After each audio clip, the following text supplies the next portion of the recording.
Rail Revival, July 24th and 25th. Kicks off Friday the 24th at Eagle Vale with Cinnamon Jones and the acclaimed Bob Seger tribute band Brave Strangers back from their sold-out tour. Then Saturday the 25th in Fairport starting at 11 a.m. Over 80 bands on 11 stages, bar crawl style. Enjoy local food and drink specials while supporting the Ark of Monroe and the Pirate Toy Fund. Get discounted presale bracelets now at SteelRailFest.com. The Steel Rail Revival. Let's roll! And why let the good times roll in a week when you can let them roll now on Carnival of Randomness and have fun? And the marshmallow burnt toast death cloud is gone, thankfully, which I'm very glad of. And it's clear out here. Clear skies going. What is the pirated toy fund? Oh, pirate toy. Never mind. Okay. That's what you did when you were stealing from the stuff in the mall, Greg. But anyways, it's Rob here on Carnival of Randomness. So we're, of course, on. If you really, really can't catch us at 11 in our 11 o'clock time slot, we are all over the place. We are unavoidable. But we have the man of 1,000 drums and 1,000 bands here, Greg. Yeah. And I have to say, this band here, I'm really thrilled to have on. I've been saying this is the band the world needs right now because it's the craziness, everything. They remind you that music is fun and you go out to have a good time. Put everything away for like an hour and a half or so. You know, don't make it like a pot mushroom cloud like my war memorial shows of my youth. But have fun, you know, and everything.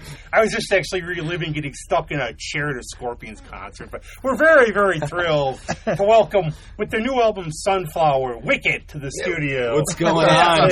Thanks for having us. And actually, roll call down the line. Introduce yourselves because I suck at it. What's happening? It's Danny, bass player for Wicked. Chad Michael, lead singer, rhythm guitar player. My name's Gunnar. I play the drums. Scotty V, lead guitar. Excellent. Gotta love a Gunner. I love it. ERA. That's the theory. You and Greg can see if you two can screw in a light bulb during the show. Yeah. Let's do it. These ones are long, so I don't know if I But can I go do that. back, and I've talked like different, like when I saw Yitzhak Perlman, great musician, fun. But a lot of bands I go out, and you want to see a show, and I can't say enough how you got to see these guys live. Now, how did this all come together? Really it was Chad and I started this back in the days when we lived in Utica, right? Yeah. And we were just kids. We wanted, you got to think like you're somewhere in the late 2000s and like, the music scene's very different. So for fans of bands like David Bowie during Ziggy Stardust era or UFO and Thin Lizzy, Alice Cooper, like this landscape of music was like missing something. So we really wanted to recreate that in our own modern twist. Yeah, and I think I call it, there's an authenticity to it, too. Like, when I see you guys, I'm taken back to those days. Because fortunately, it's I'm old, but their music was great. And I saw all those shows. I remember complaining, I've been telling friends this, my brother saw Led Zeppelin for $3.50. Holy cow. That's crazy. Wow. And I remember going to see, I would go to every show at the War Memorial, every show. And I remember going to see Rush and going, these guys are crooks, it's 1750. The horror. In the old days, too, I was thinking, you have me giving all these memories. Going to the Penny Arcade, having my Sabbath shirt on, leather jacket, we bad. There's Mom picking us up in the car. Yeah, exactly. Up in the minivan. But how did you all just find some like-minded people and go, hey, we really want to do this. We love this music. We want to present this. Where'd we find you, Scotty? Well, to start off, you two are brothers, right? Yeah. So you've known each other. Yeah, we from were the stuck beginning. together, yeah. Wasted youth. And then you guys found me online. I was the internet boy on this. It was like a MySpace, if you guys can remember MySpace. Oh, yeah. That's dated now, too, but it was like a music MySpace for, like, glam guys, and I was up there with all, my big hair and makeup and everything. Glamnation.com. And they're like, well, we don't know if he can play guitar, but he looks good, so you're hired. Well, appearance is good. I mean, you got to have an image. I mean, some guys are great, but I remember a friend of mine, apparently he got an audition in Kiss at some point. Wow, but he that's was awesome. too short. Yeah, well, Yeah, I'm thinking this. I mean, that stuff You happens. should have wore the boots to the interview. Actually, if you ever right. see it, if you got to watch it, I think you'd love it. There's a documentary called Tribute. Oh, It's yeah. about tribute bands. But there's a Kiss tribute band. They're trying to get this one guy. It's painful. But I'm thinking of the same thing as one of my wishes in life. Like I asked my guardian angel, can I look like a rock star? I meant you looking like you guys, not like Meatloaf. But I think that's the thing too. And you're lucky. I think there's a little bit like, and I do think like around here you're a bit of an anomaly. You know, it's serendipity works great a lot of times because sometimes I know from the music scene trying to find people and the right fit and everything. What you get, some of them needle in a haystack for real. Yeah, we were lucky. I think we only had one dud. The first drummer had half of his brain, so we upgraded to a full brain drummer. And that's still up for debate, though. You should have read. I don't think we did too bad. That's actually the band with a full brain drummer. Oh my God! Well, let's not get carried away. I'm getting Full brain crazy, total dude. much. I'm getting crazy. Yeah. So when did you start playing out around here? Because I'm really bad with years, but I remember running into you guys, and I know Don at Radio Social. I've seen him and Skylark, and I'd be seeing you guys and going, this does not look like, I always say, you look like a band. The weirdest looking band I've ever seen is Kansas. But when did you all start playing out and everything?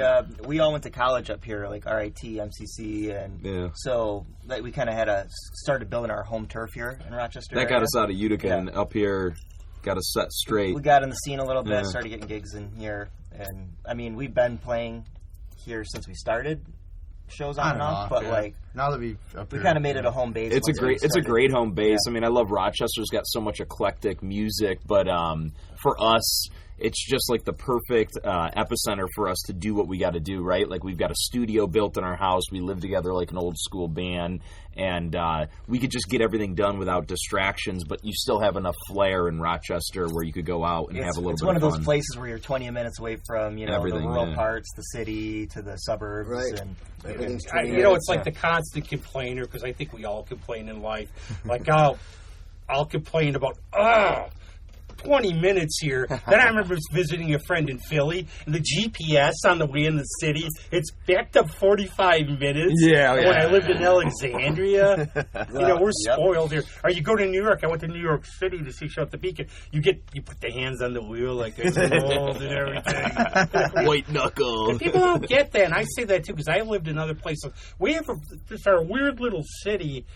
You could go out, back in the day when I went out more, I would tell people you could go out every night and find something, basically. Absolutely. Right. Yeah. A lot of great venues, great bands, so it's a cool spot. Well, they're plays in like 20 of them. So I was going to say, though, back in the middle of the 80s, I moved to L.A. for a bit. We had a band in San Diego called Pretty Words. Anyway, did a bunch of our own stuff. So I gave that a shot. Then I moved to L.A. after that. And wait, what a difference. Yeah. Because it wasn't the community of cool guys that I thought it was going to be. But anyway, having said that, you have to plan half hour, 45 minutes just to go to rehearsal or whatever. Everything is far. Yeah, right. Absolutely. And here, people don't realize, and I don't want to go out. It's 20 minutes, even coming from Rochester to Victor or something, Yeah, we're blessed in that regard. And look, even though we built a studio in our own house and everything, that gets things done really quick. But we found some great places in the area to do the final product recording. And one of our favorites is Linden Oaks. I don't know if you guys been there before. Shout out to Linden Oaks. Linden Oaks is great. We did our last album, or the one that's coming up, Go Rebel. That's dropping August 21st. We recorded it there. I mean, what a great setup, great analog gear like the old school days, right? So you really get a good product. And I love this again, too. It's not like, okay, when's the next Wicked album come out with? 5 years from now, their Chinese democracy. Yeah, right. I know. Remember that? 8,000 guitar players. I remember you would get Kiss, though, and they'd be putting out 2 albums a year, all these bands. Now it's like, okay, it'll be out 10 years from now or 20 years. What is your writing process like? Because I do. And how did you decide? And I know we'll talk about this a little, too. You're very good. You can switch and do tribute shows. But what is your writing process like? It's... Go ahead. Yeah. We like to kind of make it a little bit more of a fun process. Not like you have to go down and really have to come up with anything that's pressured. We like to sit in the living room, burn some candle incense and all that kind of stuff, have some, vinyl playing, and then someone will come up with something, and then it just kickstarts from there. But everybody's involved, which makes it really fun. It's funny because often it happens after we were just on some trip or vacation or tour or something, right? Our inspiration normally stems, like you mentioned earlier, it's that fun aspect. Well, it's when we're all juiced up from a great time, and so we'll do that. get some demos down, and then we get to hit the basement studio, track it all up, multi-tracks before we go into, a place like Linden Oaks and really finally record it. So. You guys do, because I know this because I write, and obviously I do this at spur of the moment, as you can tell, but do you ever just carry a pad or a note or your phone because you're seeing something? Because my friend Greg Townsend told me about Sparks in the Highway. How did he get that song? He's getting up early, saw a guy throw a cigarette out the window. Yeah. ATM inside. He drove by a thing, ATM inside. I think when you're creative, you pick up stuff. I guarantee on a forthcoming album, there's going to be the giant beetle that eats Cincinnati. That's right. No, you're totally right about that. It's nowadays you got the Notes app on your phone, but my autism goes. You should. My autism goes Danny crazy. Walking around when he gets a spark, he's walking around the whole house or wherever he's at, looking at his phone, writing in the notes, and repeating the same line over and over again. People think he's crazy, but he's writing a song. Often it is just that one thing. It's that little word or moment, something in a book or something you see on a vinyl, or when you're just experiencing life. And hey, that's the most important thing about the writing process for us, is if you're not out there experiencing life and you're just sitting in your little room and just trying to force it, it's just not going to be authentic. So we love to get out there. We support other bands in the area. We travel to see people play, and we just love life. You gotta appreciate it and do things with yourself. And I think that's part of it, because I've had two types of friends. The one type of friend, I used to be a door guy at a bar, and you would get that guy in mid-conversation, he would split, because he knew if he stayed, he'd be too hammered to get home. But there's the other type, and I know a couple of my friends, we'll be in mid-conversation, it's song lyric. There you go. One of those types who just does that type of thing. I love it. But how do you go now? I mentioned that too, that I really appreciate original music, what goes into it, but you're equally as adept at tributes. And I must say, you did Black Sabbath proud for Halloween. Hell yeah. How did that come up about doing some of these, being able to switch on and do, and are there any bands you like to do in the future? Well, the Black Sabbath tribute thing is something special for us because you may not know this about us, but we are frequent at Salem, Massachusetts, and we've made a lot of friends with the witchy people out there.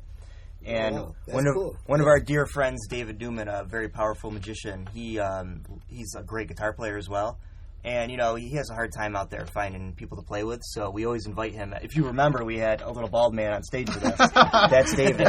And so we do that for him. We try to do it once a year on Halloween to play a Black Sabbath tribute with him because he loves Black Sabbath, and we get him up on stage, and it's fun for us. It keeps our chops up. It keeps our chops up burning. We don't really do a lot of... a great band, yeah. We don't really do a lot of cover or tribute music. We appreciate the scene and everything, but it's not really our cup of tea.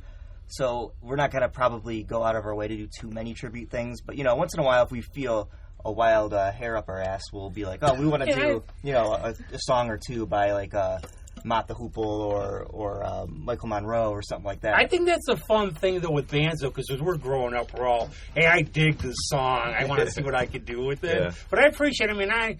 Bless all music here. I'm supporting it all. But I am for the original. I try to push the original. Yeah, absolutely. And that's the thing. And sometimes what bothers me, and I've said this constantly on the show, is it's like the Mikey kid with the cereal. You know what you like? I'll have friends of mine, okay, there's bands at Barnard, there's an Eagles. Cool. Eagles, fine. Yeah. Why don't you come out and go see so-and-so?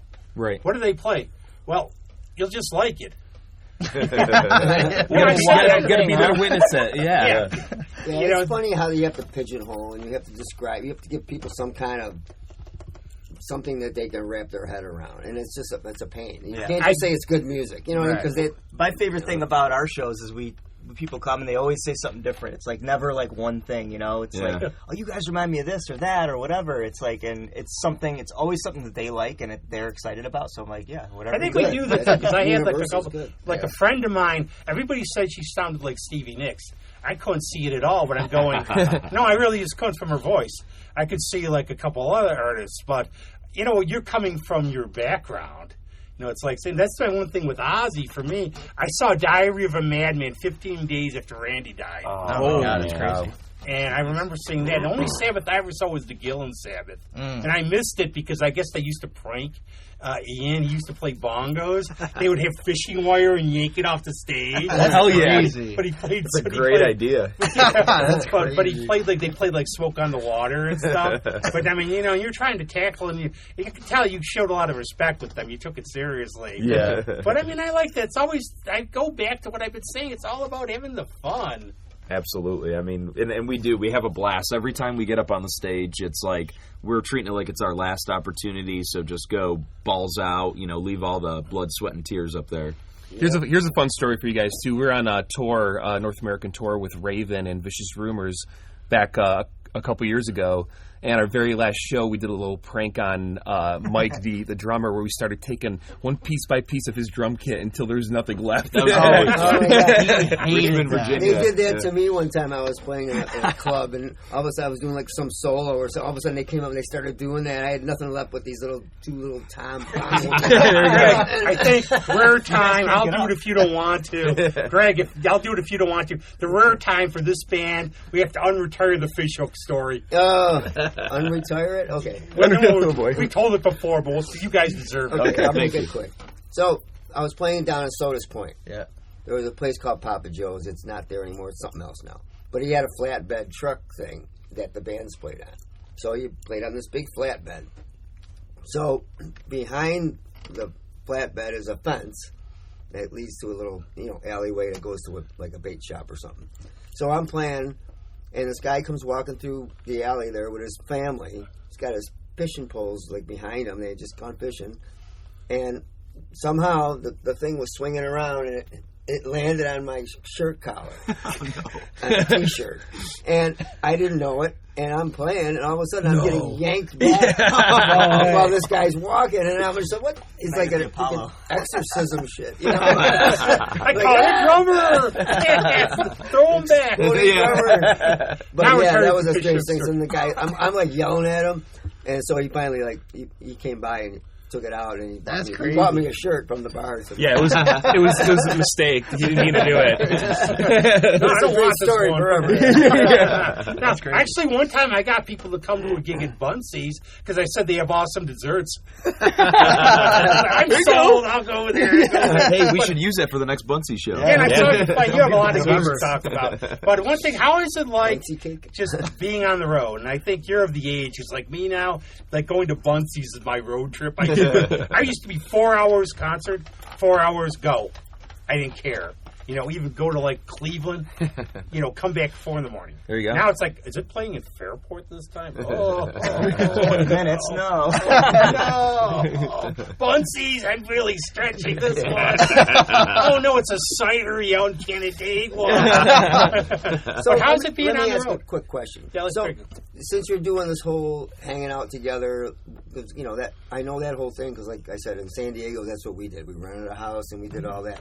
I mean, do you think that's like really the only way? Because now, as you get older, everybody's got jobs and families, and then all of a sudden you get together, you rehearse, and everybody goes their separate ways all the time. But the bonding thing, right? That's like super important. It's a huge Like, piece of It it. makes Yeah. it easier for sure. Yeah. I think it's a core factor in like the magic that this band has because, to your point, it's not like ships passing in the night, right? And we do everything together. We support each other with our day jobs and hang out with each other's families and stuff. It really is more of like a family thing.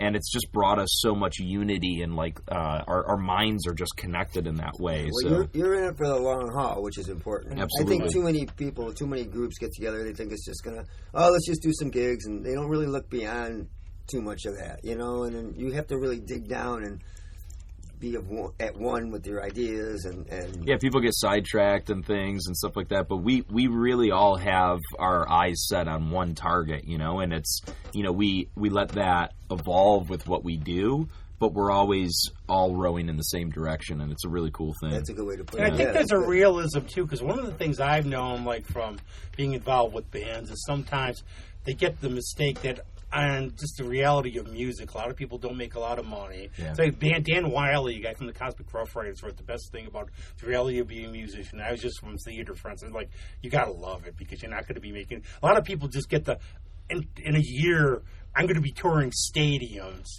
You know, we're in it for the long haul. I mean, I think that's the thing. And you were asking about like being on the road and all that stuff. I mean, it's not easy. I mean, there's a lot of like glamour and glory that people see like standing on the outside to it. But you know, it's tough, right, guys? I mean, think about I mean, everything. Yeah, I mean, the gas station burrito at 4 in the morning. Trying to eat healthy. But how is? I have to ask.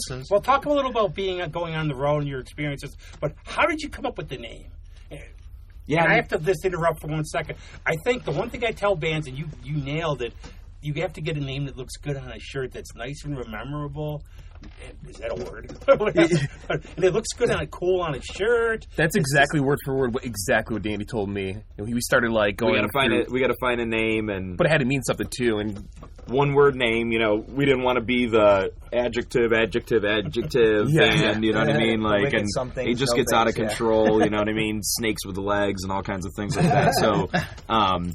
So yeah, we were looking for something that described what we wanted to do. And when you think about those bands we were inspired by, Ziggy Stardust era, Bowie, Alice Cooper, it's like this extreme, you know, showmanship and music and everything is just turned up to 11. So wicked was the perfect word to describe that extremes. And then people nowadays are like, oh, you're always in Salem. Is it because of that? Ironically, no, but it kind of fits well now. So it was a great name. It just fit. It stuck, and we never veered away from it. You guys ever listen to Bebop Deluxe? Hell yeah, because absolutely. I was just going to say, because we actually did a show. Our last show was albums that influenced us, and Ziggy Stardust is my top 5. Yeah. But people don't get Bebop Deluxe and Axe Murderer. Yep. And they didn't want to be compared to the Spiders from Mars, but I dare anybody to listen to this group.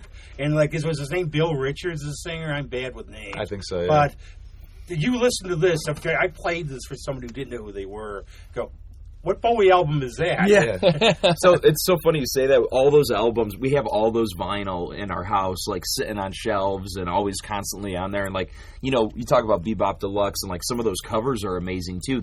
We'll go back to stuff like that for inspiration when we're trying to make artwork on our albums, like our upcoming album, Go Rebel.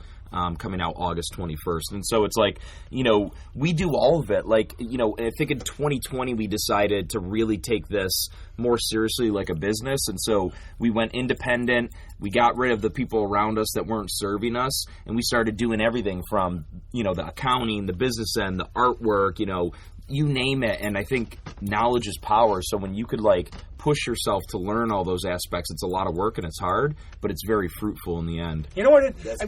I'm renowned for my weird analogies. Pro wrestling. Vern Gagne, when he ran the AWA, he was champion for 12 years. Why? Because he knew what Vern Gagne would do. And like when you have your own project, you know what you want. And like if you're going to be the idiots, you know, you'll be the idiots. This show, we're the fools. We run the way we want to do a podcast the way we want to do it. If it sucks, well, it's not us, but we're doing what we want to do. That's right. Yeah, own it. You got to own it. Yeah. But how is this now for touring? As you said, I think people miss. It's like Mad Magazine was Star Trek. You miss all the boring trips between that. But how is it being on the road? And one thing I want to talk about a little, because I've seen you're part of these lot like they glam thing packages, because I know there's just Monsters of Rock. And how are those?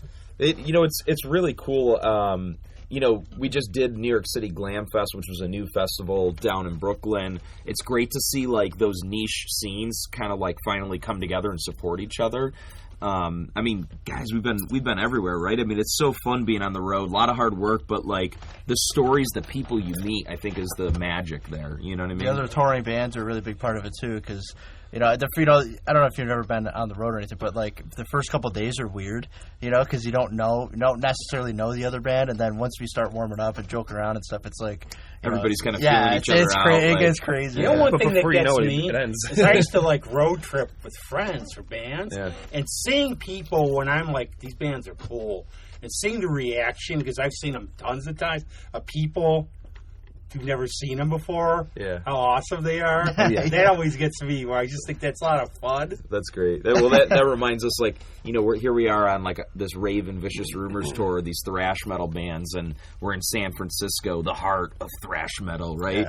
And like the crowd is like, who are these glam guys? Like, you don't belong here. We play our set, 30 minutes goes by, and all of a sudden you got these guys at the merch booth like, can I have 2 vinyl and 3 T-shirts? Yeah, you right. guys are awesome. Yeah. Like, That's the best feeling. Yeah. That's And great. always, please, over. I always try to do this. Any shows I can, buy the merch, buy the T-shirts. That's right. Support Keeps you on the them. road. Yeah, gas ain't getting cheaper. You know? Do you guys work through an agency or a manager or something, or you just self-manage and do all the booking? Right now, we're all independent. Yeah, we have a business manager, but yeah, we do all the booking. We pretty much do everything. We're building our team. We've had like a really great PR guy for years now, and that's really been fruitful for us. And then, you know, I think recently we've linked up with some social media group that's been really cool in the last couple of months to work with. A lot of things to learn, right? You know, not necessarily our bag of tea. Like, we love making the music and playing it. So it's cool to bring in people who have those skill sets that, you know, maybe aren't our favorite thing to do. Yeah, I'm So, learning that on this show, yeah. especially since it's expanded. That, you know, I'm basically, believe it or not, shy if I don't know you. And you have to. Well, we got like the flamboyant drummer to promote and everything. There you go, yeah. But, you know, you have to get out. You feel sort of. I felt like it's sort of like pushy in a way, but you're not being pushy. You know, this is what you do, and who's going to come and see you or listen if they don't know you exist? Right. You know, and I would hear that in the early days of the show. That sounds awesome, but I didn't hear about it. Yeah. You know? Well, now, did you guys play? You've been in Europe, too, haven't you? We're actually headed I think over there. We're going over there in August. Yeah. The final countdown to you get there. But how is now? You'll Where's love a it. place? I always talk about road stories. Where was a really cool place, and they're all probably fun, that you played that you didn't really think maybe, okay, it's like Boise, Idaho, or Sioux Falls. That was a really cool gig, but you didn't expect it. Oh, Those are the man. best ones, too, because you're just rolling through a small town. And I mean, Mexico City Oh, was, Mexico was is great. That's, phenomenal. Like, you know, you get down there. We're not really familiar with being down in Mexico anyway, so you don't know what to expect. And you step outside the hotel next morning, and you have people like Beatlemania all the way down the block with bootleg shirts and posters and That was waiting for very your cool. signatures. Yeah. Like, you're like, holy crap, you didn't expect that was that. crazy. That would yeah. be like a moment for me. It's like hearing your song on the radio. There's a bootleg of my shit. Yeah. Peter Grant. There's actually a book you guys should check out sometime. And you know, these days, I forget the author, but it's called Fargo Rock City. It's about a kid who grew up in North Dakota, and he pointed the idea of metal, the importance of metal. And kids got this, that, you know, these kids like Led Zeppelin would go play in Chicago, L.A. You know, the kids out in the Midwest and out in all these small towns, they want to hear music too. Yeah. And that's how you build it up. You know, you got to come to them. That's true, and you know, like we talked about Mexico, but to your point, the Midwest, those real blue collar states that you just don't really expect when you're thinking about this stuff, those are great places to play, and those people love rock and roll. They really do. I remember we were just doing a show in some rural Maryland town that we were like, it wasn't even really a venue, but people came out, and it was like a, you know, like some kind of like a raw rock, punk rock show the way it was put on, but, you know, you could see the magic was in the fact that the fans enjoyed it, right? Yeah. And that's where rock and roll was born. It was born in the CBGBs, in the streets. You know what I mean? Like, yeah, it's awesome to go and see a Motley Crue concert with all the, you know, fire and smoke and lights and TVs and stuff like that. But at the end of the day, you have to bring it back to the roots when you talk about entertainment and showmanship for rock and roll, because it all started in the streets. Right. And that's, you guys got that down perfectly about putting on a show and getting people involved. I think the thing with the Midwest and the smaller towns is you represent. I mean, a band like you guys with the image and the kind of music you're doing, you really appeal to that kid that's in his bedroom, you know, with his posters or a girl, whatever, and they're, you know, and that's Probably not a girl. their That's the way idea this of guy's- a rock band. You know what I mean? Yeah. And then you guys roll into town, and this is like, wow, these aren't the kids that, you know, are banging around in their basements, you know, with holes in their jeans. You know what I mean? Yeah. So it's like, it's a big deal to them. Yeah, a And good I friend of think mine that's told why me it this. works. Good friend of mine told me this. He grew up in Batavia. Yeah. And he said when there was something like a band, we all went because there's nothing else really to do out there. And it's true. I mean, like, it gives you something to kind of like dream about or look forward to or like set your sights on. And that's really a big part of this new album that we got coming out in August, Go Rebel, is, with this one, from an approach of like what it's all about and what we wrote in the lyrics and stuff, is it was less narcissistic about us and more about like exactly what you're talking about, that community, that scene, like what it means to go rebel in anything that you do, whether it's skateboarding or playing a sport or playing music, right? Like, so we're promoting that togetherness. It's a very important thing, especially with what we're doing, right? Because we want to create this community. Yeah. I could go rebel on my skateboard. I still have this scar so many years ago, which is really cool. Let's talk about your album then, like the one without Sunflower and Go Rebel. And how does the process come? And I know there's the previous album too. Yeah. I was actually looking at your site for the merch I don't have. Wait a second, this is a limited edition live album. I love those. Only 50 people could hear this. So you got to push this stuff. But how did it come to what's like basically? How do you see you progressing as artists through these albums? I think a big thing for us is just kind of letting ourselves evolve and pulling back some of those rule sets or barriers. We saw that with this album that's going to come out, Go Rebel, and we just keep doing it, right? Like, not being so worried about being in a box in terms of influences, and like, we're doing this independently. There's no record label telling us what to do, and that's where the magic lies, is we could be creative in whatever sense we want at the end of the day, as long as it comes out as a wicked product, right, guys? I mean, talk about some of the stuff we tried on Go Rebel album. Yeah, we tried a lot of different stuff, and our producer Nacho is a very big influence on us as well. He pushes us to our limits and sometimes exceeds those limits, and he experimented a lot, especially with like the guitars and stuff, throwing different amps and stuff. Yeah, getting out of our little comfort zone of using Marshall, like the quintessential Marshalls and Gibsons and all that stuff, and started playing around with different tones. And it's amazing the world that's out there of things that you can accomplish by just changing your mindset and having some fun with it. And that's what we did on this album. Like, even me not being such like a thrash kind of guy or like heavy breakdowns, but I told Gunnar, I'm like, on this one song, Obsession, I'm like, why don't we do like a heavy breakdown? Gunner's like, yes, finally. Yeah, that's my cup of tea. And I will say that on Go Rebel, you will clearly notice a maturity level in the songwriting and the way the whole album is structured. On the Last American Rock Band, which was our first like official release that you'll see online and everything, that was a lot of our legacy music that we re-recorded, like that we've been doing for years and years. And then even on the Sunburn album, which followed that a year later, that was like a mixture of some newer ones, but we were still trying to get some of those legacy ones so they're out. And then Go Rebel, we just took all brand new material that we just, sat in a room and had to decide what were it was supposed to be 11 songs. What were the 11 songs? But it ended up being 13 because we couldn't decide between certain ones. And even Nacho was like, this one has to be on it. We're like, all right, we're doing 13 songs. And just, they're all very curated to this specific album, and it's like just worlds apart from during the time we were like, wow, I can't believe we wrote all these songs. We went from a sunburn to a sunflower. And I think these days too, you think like, you get now you have CDs, and I think some of the things with CDs is I'll go on, it's like, okay, Iron Maiden, their songs are like 10 minutes each anyways. They can fill the spot. But sometimes like some of it seems like the bands have to stuff like so many songs on there. And I don't mind the 30-minute album, 40-minute album if they're all quality. Right. Yeah. Right. Well, one thing that's funny that probably a lot of bands nowadays don't think about, but we're such vinyl heads, is, what's going to fit on, 2 vinyl discs, right? We learned a big lesson with Sunburn, our previous album, that like we had to keep getting different test pressings because we were trying to jam too much on one side, and it was like all distorting. We were like on a time crunch to get these vinyl in so we could start doing the pre-sales and put them out on time. And we're like, we got the test pressings in before they start doing the full production, and they're skipping and bumping, and we're like, what's going on?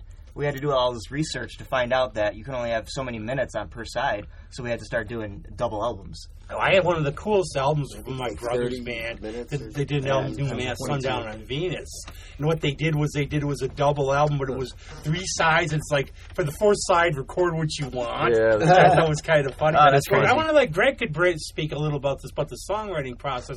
And you said you're expanding as artists and musicians, you want to test yourselves. You don't want to just do the same thing. You've seemed like you do a different variety of songs when you try to write. Yeah, try is an operative word there. But no, I mean, I've always wanted to just sell a song. You know what I mean? I never really considered myself prolific or whatever, but if I get an idea or a lyric, I specifically set out, kind of the Brill building approach. I just want to, okay, I'm going to write a country type song. Okay, I'm going to write a ballad. Okay, I'm going to write a powerful rocker about being a kid.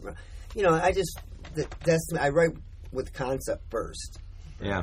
And then I think, well, what's going to fit that? And then I try to find the right people, to play on it. I have the same kind of feeling like when we do like the Black Sabbath shows and stuff. Like after, like a month after we do that, it's like I've learned all those Bill Ward parts, right? And they're absolutely insane. Yeah. You know what I mean? So it helps me like be more diverse in what I'm doing for you get tons of ideas when you have to cover songs. Yeah. I mean, you learn lots of different styles, and that's probably where I get it from, because I've been in bands since high school, right. And then you learn all those parts, and then you get a producer's kind of ear. You start hearing how songs are put together, exactly, and and all that. So that's what I kind of try to do. There's actually a good Sabbath story that comes to mind now too, where I guess after Black Sabbath, somebody went up to Ozzy and went, if you talk about the devil, he will appear. And Ozzy just looks at him. That explains why the album sales were shit. It's a podcast. We can use naughty language. How do you know? Also, the other thing, what are your dynamics sort of in the studio? Do you all when you bring ideas, are you all sort of cool with, I always think you have to be confident but not arrogant. Like if somebody goes, you know what, I can do that a little better. Okay, show me. Yeah. Then prove it. There's not like any ego. You put that aside. Like Jeff Beck or something like that, Richie Blackmore. We do a lot of pre-production beforehand, before we go in the studio. So we'll get with Nacho and we'll work with him for like a month, 2 months. We track out the whole album the way it's going to be in our home studio, and then we just go to the big pro studio and just recut all the parts. But during that pre-production process is what you're talking about. We kind of hash it out there, and when Nacho first started coming in, for me it was hard, to listen to somebody who doesn't play drums tell me how to play drums. Yeah. I don't like that at all. You know what I mean? But I learned after a while. It's like, okay, he's the expert. He's got some Grammys. It's fine. I'll listen to him. It ended up working out great. Yeah, we kind of set the egos aside, and now just imagine this. Sometimes even the bass player is just kind of like mouthing a melody for a lead guitar part, and we'll go with it, right, Scotty? That's how the Sunburn riff went. I feel bad because our prep is, who the heck are our guests this week again? I want to go into a little bit about, I noticed, you really seem like you pay real attention to your music videos. And how's that? And Greg could speak on that a little because he shot a couple of them too, I think. Music videos? Yeah. Well, yeah, I mean, you have to sort of kind of get an idea again, a concept, and then, kind of how can you relate that to what you're doing? I mean, I always like the stuff like Georgia Satellites where they're on the pickup truck, I mean, it's just so, it fits their image, and so, but yeah, I've done some stuff. I did one thing one time when I was on the road. Some guy, I think he liked the girl singer, but, so she dragged me along, and he was like a video guy, and so I just set up some drums, and I pretended to play to some tracks, and she was lip syncing, and we just did something like that. That's cool. Who comes up with the concepts for the video? And we kind of we like you said, we try to kind of think what's going to serve the song, but often for us it's more like it becomes an experience. On this Go Rebel album, we've got a 3 music video or 3 song trilogy, right, that goes together. So it's going to be Sunflower, Red Hot, and Obsession, and you could watch those videos in sequence, and that was just something creative we came up with when we were in California. But it was us just going out there saying, hey, we want to hit the beach, we're going to go to LA, and we're going to rent a 66 red GTO, right, convertible. And then the idea just kind of came together, and it fit the songs, but it was us actually living life doing something. And so I go back to that point is, with the videos, we try to make it like that. Yeah, we could go and just play somewhere, find a cool little corner or something, and maybe sometimes we will do that. But we like creating this journey or adventure that's going to then be captured on video, right? Right. I mean, there's a lot of those phony put together things where they rent a hall and they. Yeah. I mean, in LA they did that a lot. You get a box lunch and they give you, okay, all you people show up at such and such a time and the band's going to play a couple. Yeah. Those are. And it's kind of obvious when you watch it. Yeah. But editing has a lot to do with it. If you got to edit stuff so that it hits the marks on, with snare hits and chord changes, and you can't just like film the whole band standing there. No. Right. Well, and tell them about the video we just did last weekend. So we've got a song coming out on July 31st called Bones. That'll be a part of the Go Rebel album. And we just shot a music video right here in Rochester. Tell them a little bit about it, Scotty. This one's going to be cool because it's conceptually, we had just watched the Warriors movie. Oh, yeah. You know that Warriors, come out and play. Yeah. And we were like, what if we did because we knew the song was coming out, and we kind of, for some reason, we didn't have a video. We had 16 videos ready. We didn't have one for this one. We're like, all right, we got to do a music video.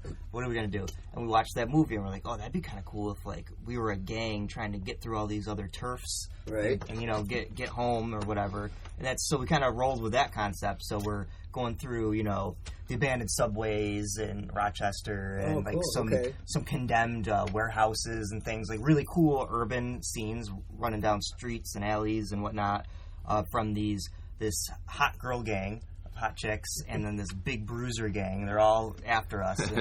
And we picked some key great locations, and we worked with our the group that does all our music videos. We're lucky to have that resource. Part of our management team, he does an audio visual company, and he just has, on a whim, he can send out camera people. And wow. They do great editing. Yeah, I mean, they're awesome. It was cool to see, like, in a little bit more of like a dark, like dingy kind of setting. You're thinking about like the Rochester abandoned subways. I've seen like the preview for it a little. You ever see the space behind Water Street? That was one of the spots. That's literally where we did That it. is the best. Because it's like I you have said always that. said, man, this would be such a good photo shoot, and have people standing back there and in a little, perspective shots or whatever. Good man. See, like minds think alike, right? Great idea. Yeah.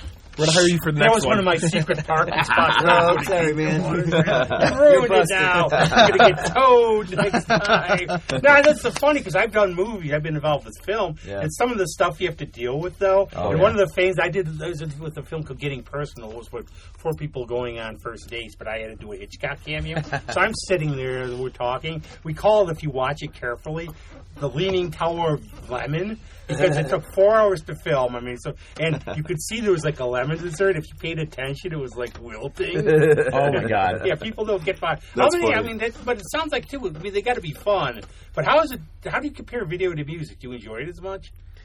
No. I don't know. I think they're kind of like in line. I have fun, like, fun when you're putting it acting all together. that, No, yeah, getting all the logistics and everybody together. No, that No, sucks. see, people don't get, because I know I've done film. Yeah. That, it's fun. Yeah, sitting around for 4 or 5 hours then doing nothing. You'll respect this. We were out in L.A. when Danny's talking about those videos that we shot, and we're trying to acquire all the permits and stuff, and then it's like even down the road, like you look back and you're like, did we actually have to do that? They're sending like a fire truck out to every location. I'm like, this is overkill. We're gonna be there for like an hour or two. So now we're just breaking into subways. Yeah, right. If you were a fly on the wall when we are doing these music videos, you would think we're crazy because the way we go about it, it's always last minute, and it's always like a huge grandiose concept, like, oh, we're going out to play a show in LA. Let's shoot 3 music videos in that 5-day span we're out there, and somehow we always make it work. Like, and it always looks like we're having fun and having a great time. They have we to are. test the catering or something. Got stick the thermometer. I can see it though. I'm picturing it. Wicked, It is not the easy. movie. Yeah. Like a concept album stuff. You do like the film version of it. Yeah. Now, you're playing a lot of, you always playing a lot of gigs. I noticed I'm getting tickets for a Bug Jar show. You're playing the Bug Jar. Yeah. You're playing Bunsies. Where can we find you around town? Pretty much throw a dart at a board. Oh, God, and yeah. Wicked. Yeah, I mean, I think Gunnar, you probably know the dates the best Yeah, around town. I'm thinking right now. It is September? Bunsies, right? Yep. No. So September. Well, we're going on to New York City, August 8th, and then we're going to the UK at the end of August, beginning of September. We'll come back from that September. We're playing the Bug Jar September 11th. We're playing the Lost Horizon The 19th. the 9th or the 18th or 19th, whatever. I can't remember. I think it's a Friday. It's the 18th, I think. And then, I think that's up until September, October. I'm working on October right now. November, we have a show at Buncey's. Working on the end of the year for some stuff. Yeah, we're gonna fill it in because we want to come back from Europe and really support the Go Rebel album. Get some local shows in, but we're headed back out to California. January around the NAMM festival, the NAMM convention. We're going to be doing House of Blues out there, a bunch of other shows. Probably make a little bit of like a U.S. run out of it. And that'll set us up before we go back overseas next June to Japan. So it's like we're really building up for like a world tour run in the bigger scheme of things. Yeah, that's one of mine. I would love to go to Japan, but my biggest thing is flying. How long it takes. I went to the Soviet Union and like Finland, and I was like, "Give me the bar card, Eddie." Because it was, it takes forever. Yeah. But that should be awesome. And I think I think Japan's culture I really respect, but they're so prim, but they let loose. Yeah. That should be loads and loads. We can't wait. It's been a dream of ours. So, I mean, it's all happening, guys. Like, we're ready to go and rock and roll. I'm very impressed. You guys have really got the whole package going. I mean, a lot of bands don't really get that far. They think, we made a CD. Okay, woohoo, we're done, I mean, there's so much more to it if you're really going to get into it. Yeah. I mean, you got to get out there and travel. I mean, it always amazes me that the people around here that don't want to travel. Yeah. I mean, they don't even want to go to Syracuse, or they won't, go to Ohio or even tri-state thing. I mean, they don't want, they just think playing around here is going to do something. It's part of, if you're all in, you're all in. And you realize it comes. I was actually watching a lot of Dick Cavett show videos about a lot of actors and stuff, and Jack Nicholson's on, and they asked him about privacy. He goes, what privacy? You like it or not, you signed up for this. Yeah. So don't complain if people, it's just part of the thing. You have to be friendly fans and everything. And I was actually talking to a friend of mine last year about this who's been touring a lot, and what he said, I go, how do you I was like, at my stage, I used to think about Buncey's. I have to plan this for 2 days, get the GPS ready. But they're going all over, first part of the tour. Then I know, another band, I know they tour Europe and everything else. And I have to go better than a day job. Yeah. But you got to get into the preparation, and that's when you can be on the road like that. And I think it's a really great thing. But I want to ask one thing, and this is one of just those questions, whatever, there's no right answer. If somehow you could, if any band picked you up as an opener, is there a dream band you like to play with? Alive or dead? We all have different answers. It could be dead if you want. I don't care. Okay, I dig that. We all have different answers, I think. What do you think, Scotty? You started off, buddy. Mine will always be Aerosmith because that's where it started for me. That was my first concert, and that's what, I wanted to be Steven Tyler my whole, preteen life.